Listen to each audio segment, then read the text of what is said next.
how to enable or disable display the time with seconds on MacBook Air. And okay guys, here in your MacBook Air, okay, go to System Settings. Okay, you can see below. Here in System Settings on left side, go to Control Center. In Control Center, scroll down and menu bar section, you can see here the clock. Okay, go to clock option on the right side of this.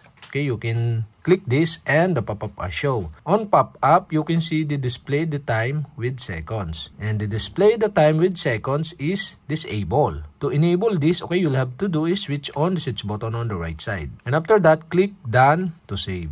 And that's it. Okay, you have successfully enabled the display the time with seconds on MacBook Air. And if you want to disable again, okay, you'll have to do is go to again to clock options and turn off the switch button on the right side to disable the display the time with seconds. And click done to save. And that's it. Okay, you have successfully enabled or disabled display the time with seconds on MacBook Air.